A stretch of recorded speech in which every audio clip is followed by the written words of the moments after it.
नमस्कार मित्रांनो, संदेश डिजिटल सर्व्हिसेस या चॅनलवर आपले स्वागत आहे। मित्रांनो, मुख्यमंत्री माझी लाडकी बहीण या योजनेअंतर्गत भरपूर महिलांनी ऑनलाईन मोबाईल ॲप्लिकेशनच्या माध्यमातून ऑनलाईन अर्ज दाखल केलेले आहेत।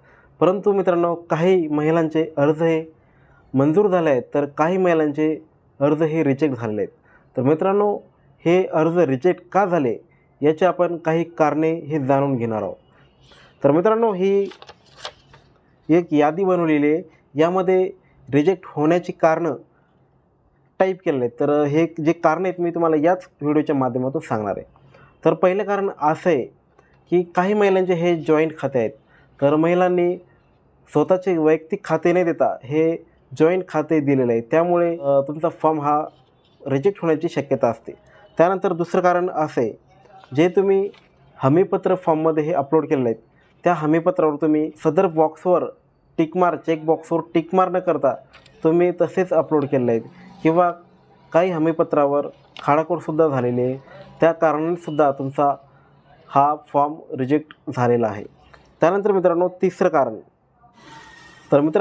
कारण असं आहे की फॉर्म भरत असताना तुम्ही जे काही डॉक्युमेंट अपलोड केलेले आहेत ते तुम्ही नीट कलर डॉक्युमेंट हे अपलोड केले नाहीत, किंवा झेरॉक्स तुम्ही अपलोड केले असतील तर झेरॉक्स ह्या नीट अपलोड तुम्ही केला नाही, कलर तुमचे डॉक्युमेंट हे अपलोड गेले असल्यामुळे तुमचा फॉर्म हा रिजेक्ट होण्याची शक्यता असते। त्यानंतर समोरचं कारण असं आहे की काही महिलांनी आधार कार्डचे पुढच्याच बाजूचे फोटो हे फॉर्ममध्ये अपलोड केलेले आहेत। आपलं फॉर्म भरत असताना तुम्हाला दोन्ही बाजूच्या साईट ह्या अपलोड करावयाच्या असतात, तर काही महिलांनी फक्त आधार कार्डची फोटोची जी बाजू आहे तीच बाजू अपलोड केलेली आहे आणि पत्त्याची जी बाजू आहे ती अपलोड केलेली नाही, त्यामुळे तुमचा फॉर्म रिजेक्ट होण्याची शक्यता असते आणि काही महिलांचे फॉर्म या कारणामुळे सुद्धा रिजेक्ट झालेले आहेत।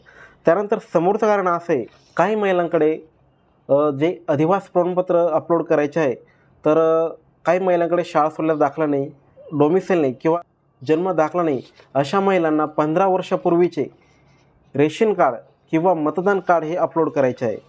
तर या महिलांनी फक्त रेशन कार्डची पहिलीच बाजू आणि रेशन कार्डची किंवा मतदान कार्डची ही पहिलीच बाजू अपलोड केलेली आहे, त्यामुळे हे तुमचा फॉर्म जो आहे तो रिजेक्ट झालेला आहे। त्यानंतर मित्रांनो, समोरचं कारण असं आहे, काही महिलांच्या आधार कार्डवर त्यांचं जुनं आधार कार्ड असल्यामुळे त्यांच्या आधार कार्डवर फक्त जन्माचे वर्ष दिलेले आहे, तर ते आधार कार्ड तुम्ही अपडेट न करता तुम्ही अपलोड केलेलं आहे, त्यामुळे सुद्धा तुमचा फॉर्म हा रिजेक्ट झालेला आहे।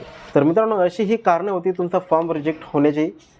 जर मित्रांनो तुमचा जर अजूनपर्यंत फॉर्म भरायचा बाकी असेल, तर थोडेच दिवस आता बाकी राहिलेले आहेत, तर मित्रांनो अजूनपर्यंत जर तुम्ही फॉर्म भरला नसेल, या प्रकारची चूक न करता तुम्ही हा नारी शक्ती दूत ॲपवरून हा फॉर्म भरा, किंवा आता नुकतेच वेबसाईट पोर्टल लॉन्च झालेलं आहे, त्या वेबसाईटवरून सुद्धा तुम्ही हा आता फॉर्म भरू शकता।